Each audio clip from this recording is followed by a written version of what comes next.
틱탁 틱탁 틱탁 현란한 입담의 환상 드리블. 오늘 이 뉴스를 주목하라. 이슈 티키타카. 머리끝부터 발끝까지 핫이슈 더 뜨겁게 이야기 나눠보겠습니다. 청코너 최진봉 성공회대 교수 어서 오세요. 네, 안녕하십니까. 반갑습니다. 홍코너 김병민 윤석열 캠프 대변인 어서 오세요. 예, 안녕하세요. 반갑습니다. 네, 대변인 오징어 게임에서 최종 승리자가 되신 김병민 대변인 400억을 받지는 못했어도 그 자리를 456억. 네, 김병민 대변인 말고 나머지 대변인 분들은 다 바뀌셨습니까? 저희가 보직 변경이 일부 있었습니다. 예. 이제 4강으로 경선이 압축됐기 때문에 선거 환경 변화에 따라서 좀 전술상 변화가 있을 수 있고요. 예를 들어 축구로 치면 전원 공격, 전원 수비를 해야 될 때가 있고 또 포메이션의 변화에 맞춰서 안정적인 공격과 수비 그리고 중간에 대한 이 포지션 변경이라는 건 그때그때 필요한 것 아니겠습니까? 네. 4강에 맞춰서 일부 대변인 하셨던 분들이 공보특보로 자리를 옮기거나 홍보특보로 자리를 옮기면서 더 적극적인 역할들을 하도록 위치 조정이 조금 있었습니다.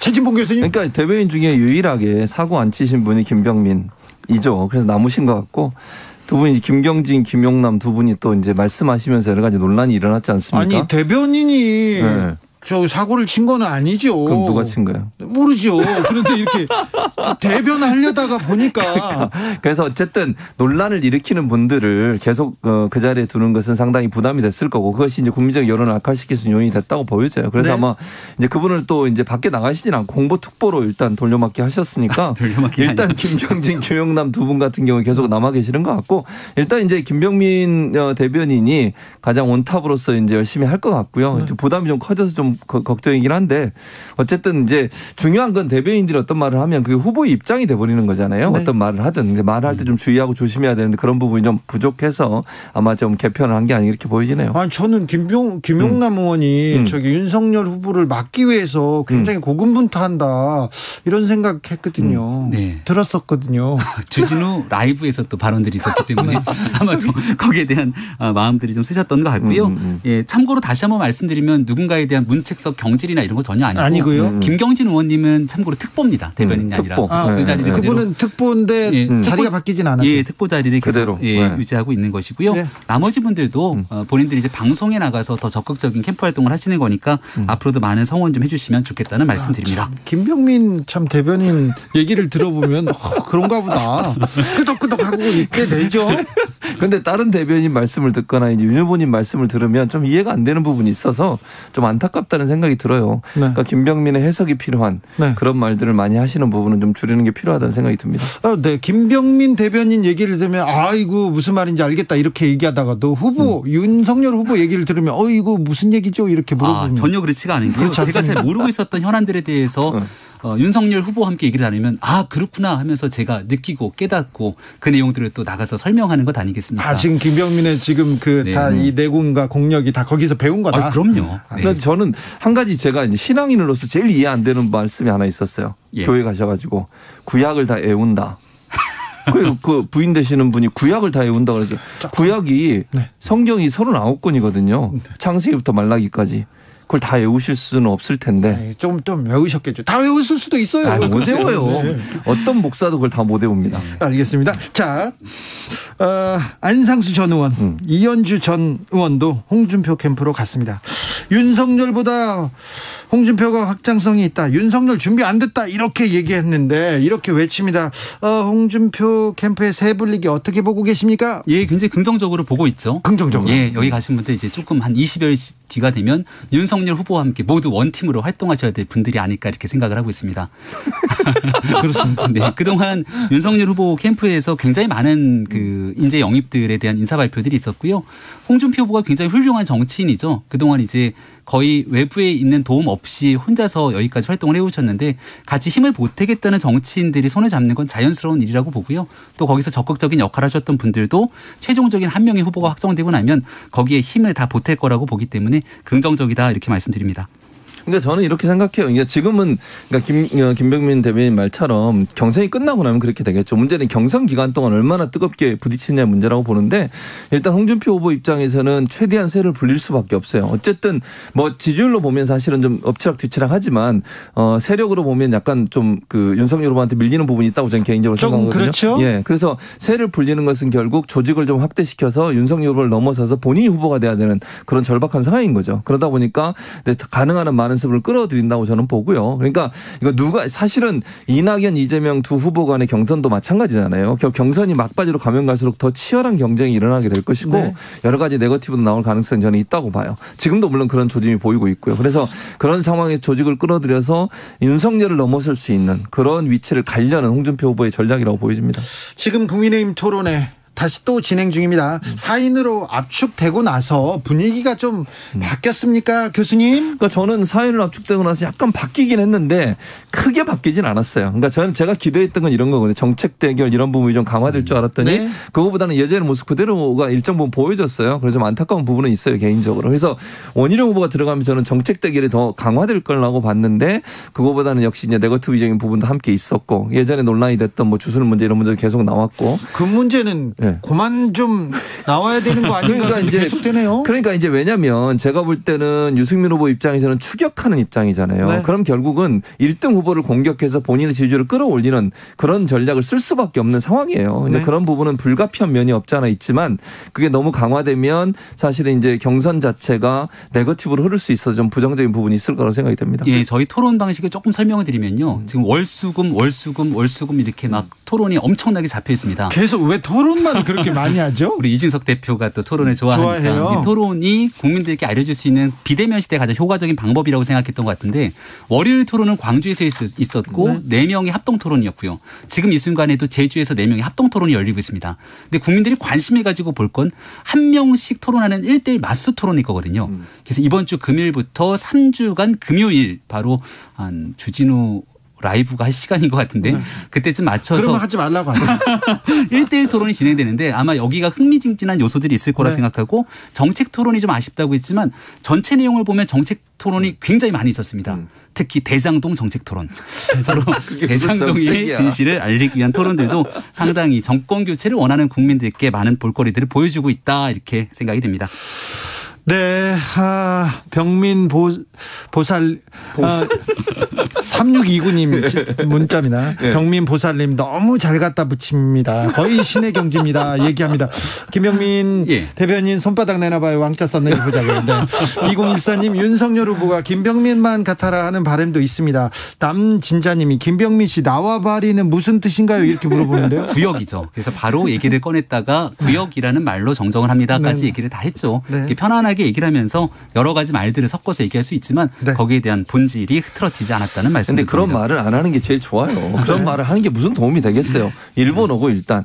그리고 또 그런 말이 사실은 예전에 폭력 조직들이 많이 사용했던 단어잖아요. 물론 이제 본인이 검사로서 수사하다가 그런 부분을 많이 들으셨는지 모르겠지만 대선 후보잖아요. 말의 품격이 필요하다. 저는 그렇게 봅니다. 네, 김병민 대변인이 하신 말씀은 아니죠. 네. 그렇죠. 네. 윤석열 후보께서 그 행사장에서 말씀이죠. 그 표현이 잠깐 나왔다가 바로 구역으로 바로 잡았기 때문에 말씀 주셨던 것처럼 우리도 토론하는 과정에서 우리 최진봉 교수님 가끔 저에게 반말도 썼다가 또 비속어도 가끔 나왔다가 정정합니다 이렇게 얘기하지 않습니까? 그 정도의 내용으로 지켜봐 주시면 좋겠습니다. 나는 대선 후보가 아니잖아요. 공을 드리블하다가 갑자기 옆으로 태클하는데 공격을 하고 그래요 지금. 김병민 대변인. 3432님 수요일이 기다려지는 이유 김병민 때문이죠. 김병민 최진봉 티키타카 지지하는 분들이 많습니다.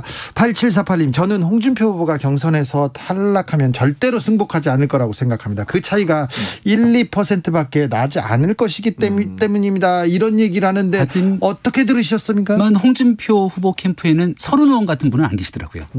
예, 그러니까 도저히 넘지 말아야 될 선이라는 게 있는데 토론에서 홍준표 후보, 윤석열 후보 굉장히 치열하게 다투는 것 같잖아요. 네. 토론 끝나자마자 윤석열 후보가 선배님 하고 악수를 청하고 홍준표 후보도 굉장히 따뜻하게 얘기들을 나누는 모습을 지켜보면 국민의힘 최종 후보가 결정되고 났을 때 얼만큼 원팀의 분위기를 보여줄 수 있을지가 확인되고 서른 의원처럼 이 정도의 선에 넘는 발언들은 아직까지 국민의힘 내에서는 없는 것 같다는 여기서 서른 의원이 왜 나옵니까? 최진봉 교수님? 경우 이제 그걸로 이제 공격을 하겠다는 건데 저는 이렇게 생각해요. 이제 아직 그 설문조사 문구를 완전히 확정 안 했잖아요. 현재 네. 마지막 그 문제가 사실 논란이 될 거라고 봅니다. 아마 그 결정하는데 상당히 큰 충돌이 일어날 가능성이 있다고 저는 봐요. 그러니까 이제 적합도냐 선호도냐 이런 문제 가지고 논란이 될 텐데 그 과정에서부터 논란이 될 거고 그게 이제 어느 한쪽으로 결정되고 나서 어떤 결과가 나왔을 때 지금 이제 여기 시청자분이 보내주신 것처럼 그 문제를 가지고 시비를 걸 가능성은 있다고 봅니다. 그러니까 물론 이제 그건 뭐 두고 봐야 될 문제이지만 제가 볼 때는 그 설문조사 문항 만드는 그 질문지 문항 만드는 문제 때문에 충돌이 있을 거고 그 충돌에서 합의가 안 되고 어쩔 수 없이 어떤 결정이 돼서 하고 나면 거기에 대해서는 또 문제 예를 들면 아주 차이가 많이 나는 문제가 없는데 근소한 차이로 지게 되면 그걸 가지고 또 문제를 제기할 가능성은 남아 있다고 봅니다. 뭔가 문제가 있었으면 좋겠다는 바람처럼 들리는데요. 아마 그럴 일 없을 거라고 생각합니다. 민주당 경선은 이낙연 후보가 결국 승복을 했습니다. 예, 그렇습니다. 조금 뭐라고 뒷맛이 조금 씁쓸하긴 하지만 그래도 이렇게 매듭을 짓고 앞으로 나가는 모양새입니다. 그렇죠. 그렇게 해야 된다고 저는 봐요. 이낙연 후보가 또 민주당 대표까지 하신 분이잖아요. 그런 상황에서 이 문제가 계속 끄는 것은 별 도움이 안 되고 또 그 당무위원회 그러니까 최고 의결기구입니다. 당무위원회까지 모든 절차를 다 마쳤기 때문에 여기에서 승복을 안 하게 되면 본인의 정치적인 입지도 상당히 어려워질 수 있고 민주당 전체에도 큰 피해가 된다는 걸 본인이 아시기 때문에 네. 승복하신 건 참 잘하셨다 이런 생각이 듭니다. 김병민 대변인은 어떻게 봤을까요? 이 전문을 다 읽어봤습니다. 굉장히 가슴이 울컥할 정도의 내용들을 꾹꾹 담아서 쓴 게 아닌가 싶은데 민주당의 승리를 위해서 본인의 역할을 찾겠다 정도였는데 이재명의 승리를 위해서 역할을 찾겠다라고 하는 단어들은 잘 보이지가 않아서 이제 앞으로 이재명 후보에 대한 대장동 문제들은 거듭 계속 나오지 않겠습니까? 특히나 앞서 서른 의원이 얘기했던 것처럼 서른 의원이 또 이재명 후보로는 이길 수가 없다고 확언을 하고 있지 않습니까? 이런 이낙연 후보와 함께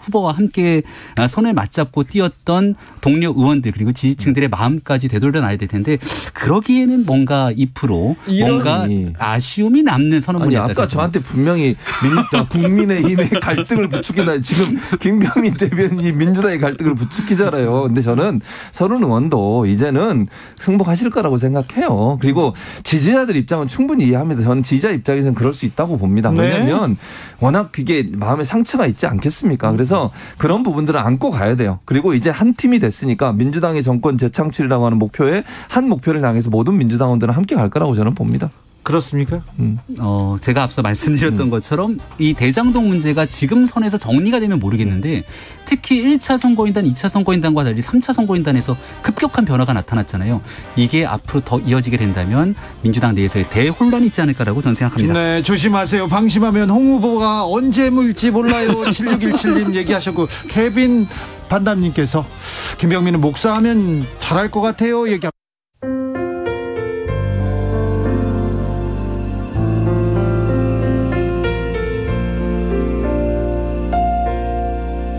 KBS 라디오 연중기획 희망충전 대한민국 451번째 이야기.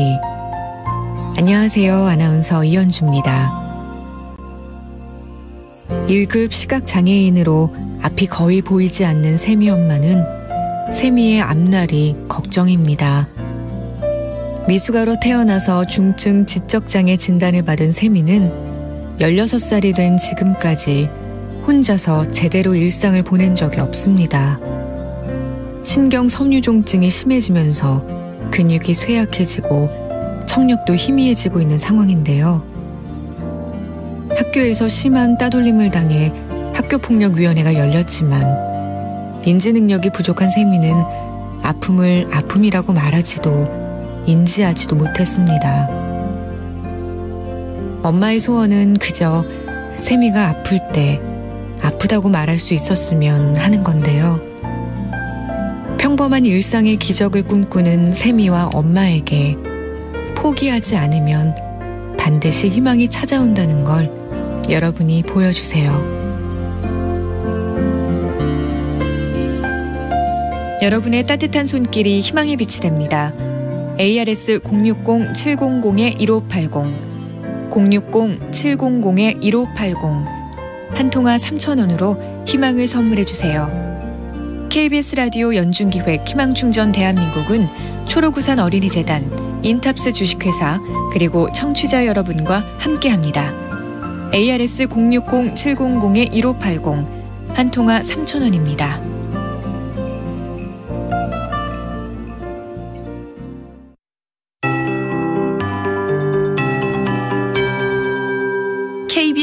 58분 날씨. 이번 일요일에는 겨울 추위가 닥치면서 일부 지역으로 한파특보까지 내려질 가능성이 있습니다. 그만큼 겨울이 다가오는 느낌으로 이틀간 기온이 뚝 떨어진다는 얘기고요. 옷차림도 일요일과 월요일 이틀간 겨울 옷차림 하셔야 되겠습니다.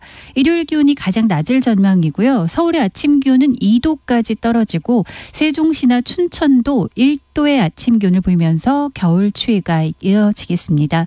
낮 기온은 일요일에 서울이 12도까지 떨어지겠고 토요일부터 서서히 기온이 내려앉아 일요일에 큰 폭으로 기온이 떨어지는 양상이 되겠습니다. 우선 내일과 모레까지는 비교적 낮 기온은 20도에서 24, 5도 안팎을 보이는 곳이 많겠고요. 오늘도 서울은 25.2도까지 오르면서 어제보다 4도가량 기온이 올라 평년을 웃돌았습니다. 내일과 모레는 서울이 23도, 22도 각각 보이면서 오늘과 거의 비슷하거나 약간만 낮은 낮 기온을 보이겠고요. 당분간은 토요일까지는 기온이 평년과 비슷하거나 약간 높다가 토요일부터 떨어지겠습니다. 중부지방은 오늘 가끔 구름 많겠고요. 강원 영동과 남부 제주는 흐립니다. 제주는 밤까지 비가 오겠고 내일은 가끔 구름이 많을 것으로 예상됩니다. 특히 토요일은 오전 중에 수도권을 뺀 전국적으로 비가 온 뒤 오후나 밤부터 기온이 큰 폭으로 내려앉겠습니다. 지금 서울 기온 23도입니다. 최영우였습니다.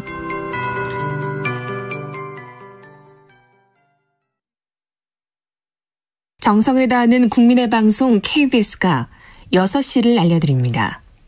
AM 711kHz, FM 97.3MHz, KBS 1라디오입니다. HLKA.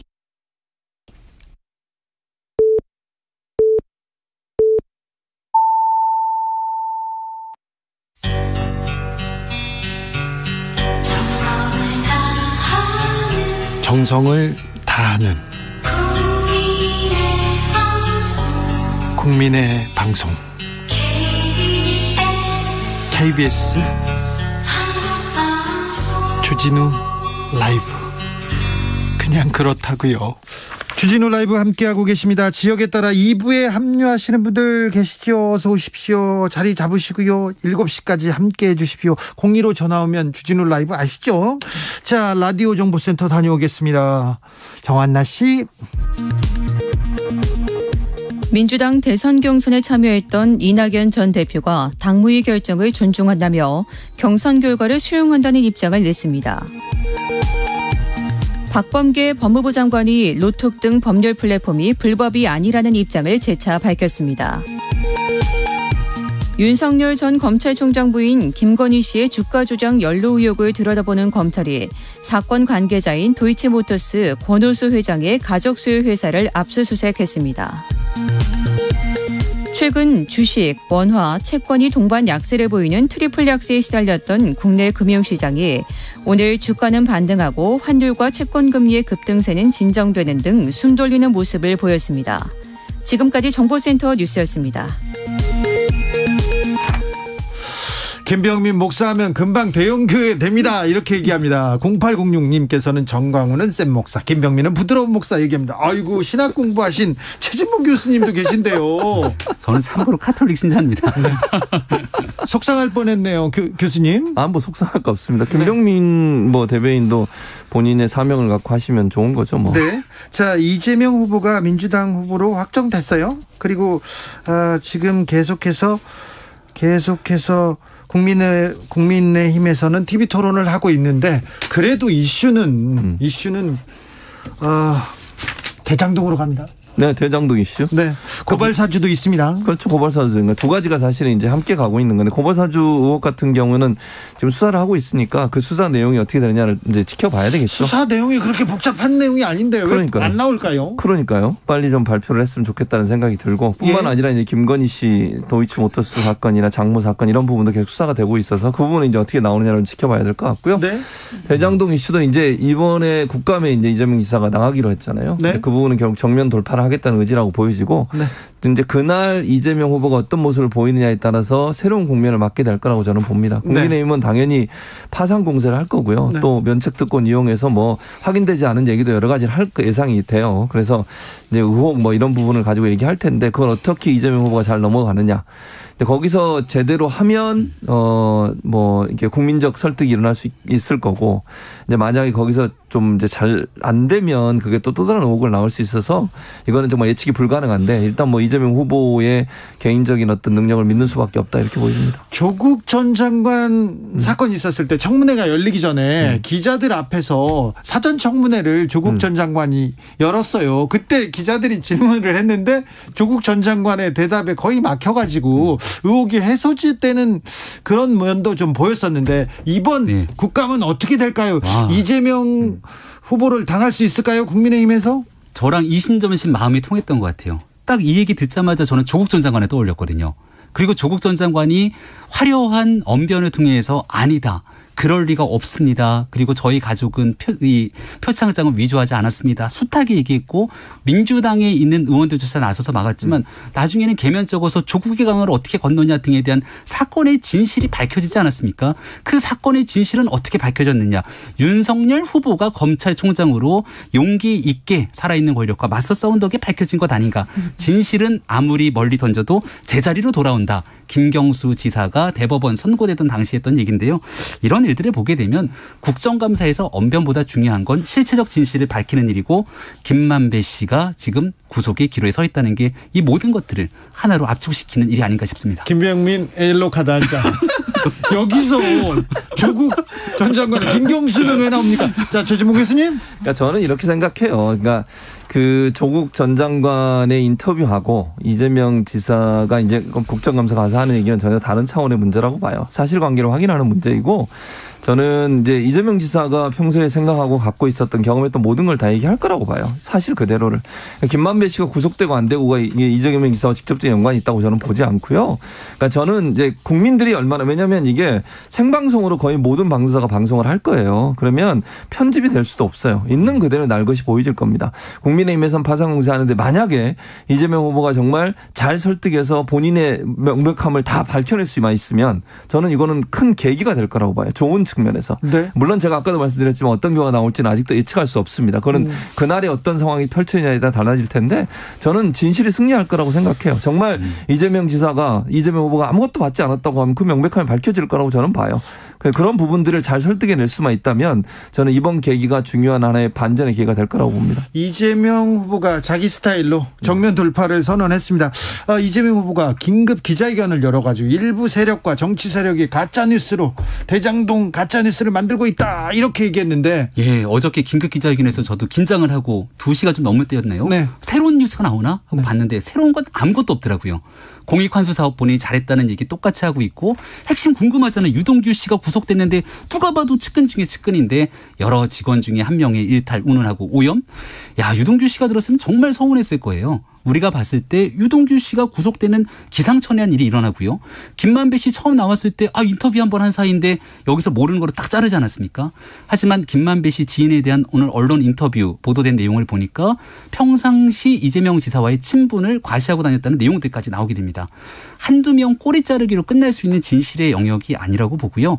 문재인 대통령이 나서서 실체적 진실을 규명하라고 얘기를 했던 게 설마 적정선에서 꼬리 자르려고 하는 것은 아니길 바랄 뿐입니다. 6644님 펄쩍 뛰고 기자회견한 그리고 고소고발한 박형준 거짓말 국힘당은 어떻게 책임질 건지 박형준 부산시장 얘기는 실체적 진실이 밝혀지겠죠. 결국은 거짓말로 밝혀졌잖아요. 수사 결과를 통해서 홍익대 미대 입시에 대해서는 최종 재판 결과들이 아마 진행이 될 텐데요. 기소를 안 했어요. 그걸. 네, 그래요. 실체적 진실을 밝히기 위한 여러 가지 노력들이 있지 않을까 싶은데 제가 대장동 이슈가 워낙이나 중차대한지라 그 내용들은 부산까지는 멀리 못 가고 있습니다. 김병민이 모르는 걸 처음 나왔네. 처음 나왔어. 네. 근데 저는 이렇게 생각해요. 김병민 대변인이나 국민의힘에서는 자꾸 이재명 지사하고 엮으려고 하는데 아무것도 관계된 게 없어요. 지금 나온 게. 그러니까 여러 가지 의혹과 추측과 그다음에 측근이란 말을 가지고 이렇게 엮으려고 하는데 아직도 아무것도 제가 말씀드렸잖아요. 나온 게 없고 지금까지 뭐 밝혀진 건 곽상도 의원의 아들이 50억 받은 거 하고 박영수 특검의 딸이 이제 거기 거기 네. 아파트 분양받은 거 하고 이런 것들이에요. 그리고 원유철 전 대표 있잖아요. 네. 그분이 고문으로 있으면 돈 받고 본인이 이제 감옥 가시니까 부인도 받으시고 이런 게 다 나온 거예요. 현재까지 나온 거는. 근데 자꾸 이거를 회피하면서 다른 부분을 엮으려고 하는 것은 아직은 이르다고 저는 생각해요. 증거가 나와야 된다고 저는 보거든요. 김만배가 구속되고 김만배가 돌아다니면서 이재명하고 친하다 이렇게 얘기했던 건 본인의 어떤 세력을 확장시키고 사기치기 위해서 그렇게 거짓말할 수 있는 부분도 분명히 있다고 봐요. 그게 진실인지 아닌지를 밝혀져야 된다고 보기 때문에 그렇죠. 현재 상황에서 이재명 지사와 엮는 것은 지나친 추측이라고 봅니다. 네. 그럼 그 어렵고 힘든 엄청난 도시개발의 모든 것들을 유동규 전 본부장이 혼자서 모든 것들을 승인했는가. 이게 이제 국민의 상식에 관한 문제라고 보고요. 이재명 지사 스스로 설계에 대한 언급을 했는데 이 설계라는 게 공익적인 내용들 하나만 설계할 수 있는 게 아니라 전체적인 내용들이 다 이어져 있다고 보는 게 합리적인 근거 아니겠습니까? 일단은 실체적 진실을 밝히자는 건 모두가 다 동의하고 있는 것이고요. 네. 김만배 씨 구속이 만약 결정되거나 그 이후에 여러 증언들이 쏟아져 나오면 그때 가서 또 어떻게 말을 바꿀지도 우리가 유심히 지켜봐야 될 것 같습니다. 근데 김만배 전 기자는 사실 국민의힘 쪽을 조금 성향의 기자였어요. 그런 얘기를 많이 하잖아요. 친한 사람들도 다 그쪽 사람들이었고요. 그래서 박수영 의원이 몇몇 얘기하니까 야 이거 국민의힘 사람들 아니냐 얘기를 하죠. 네. 박수영 의원의 어제 인터뷰를 보니까 우리 쪽 사람들이 몇 명 들어가 있다고 해서 이걸 편가르기나 누구를 비호하기 위해서 국민들이 납득하겠냐. 모두 다 내어놓고 수사를 해야 된다는 겁니다. 네. 그래서 여기에 대해서는 말씀 주셨던 사람들 포함 핵심적인 연결고리가 누가 있는지 다 성역 없이 수사해야죠. 그러니까 지금 김병민 대변인 말처럼 국민의힘 사람들이 지금까지 더 많이 나오셔서 관련된 사람의 이름으로는 그건 우리가 명확하게 인식하고 가야 된다는 얘기를 하는 거고 수사는 다 해야죠. 그러니까 어떤 사람이 관련된 수사를 해야 되는데 이게 이재명 지사와 직접적 연관이 있다고 볼 수 있는 아무런 근거가 나오지 않고 있는데 그걸 가지고 계속 고집을 부리는 건 말이 안 된다고 보고요. 설계했다고 그러는데 설계는 이런 거예요. 이재명 지사가 그 당시에 민간 개발에서 얻을 수 있는 이익을 1,800억 정도로 산정을 했었어요. 그때 당시에 땅값이나 이런 기준으로 봤을 때. 그러니까 이재명 지사의 설계는 이런 거예요. 이걸 민하고 관이 같이 해서 관이 5,500억 정도를 먼저 회수를 하고 나머지 돈을 버는 것에 대해서 나눠 가져라. 그건 1,800억 정도 될 거다. 이렇게 예상하고 한 거예요. 그런데 유동규라는 사람이 나중에 이게 돈이 많이 벌어지니까 나중에 돈 내놔라. 예를 들면 이런 뒤로 뒷거래를 해가지고 사기를 쳤다고 하면 만약에 그건 뭐 그것도 확인돼야 되는 부분이지만 못된 짓을 했다고 하면 그건 유동규 개인의 일탈인 것이. 그게 이재명 지사가 그 사람이 돈을 가져가라 또는 사기를 쳐라 아니면 뭐 협박을 해서 돈을 받아내라 이렇게 설계한 건 아니잖아요. 그걸 그렇게 몰아가면 안 된다고 봐요. 0388님 질문입니다. 그럼 손준성이 고발장 쓴 거 나오면 윤석열 후보도 책임 있지 않습니까? 물어봅니다. 참고로 인사권자가 누군지를 봐야죠. 손준성 검사장에 대한 인사권자는 윤석열 후보가 아니었고 그 당시 여러 가지 파동 때문에 윤석열 총장이 손발이 묶여 있었던 걸 다 아실 것이고 추미애 장관 스스로 손준성 검사의 엄호를 당시 청와대 여권에 얘기했던 토론회 기억도 다 아실 겁니다. 참고로 여기에 있는 유동규 씨는 만약에 이재명 지사가 경기도지사가 아니었으면 경기관광공사 사장이 될 수 있었을까? 과연 성남시장이 아니었으면 김병민 대변인? 그러면 인사권자 추미애 장관이 책임져야 됩니까? 고발 사주는? 누군가가 손준성 검사장을 거기에 집어넣고 문제를 지시를 했다면 그 지시란 사람이 책임져야죠. 지시란 사람이. 그러니까 윤석열 총장이 여기에 대해서 아무런 연관이 없다고 지시란 적도 없고 보고를 받은 적도 없다고 얘기하잖아요. 똑같은 논리예요 지금. 그러니까 제가 얘기했잖아요.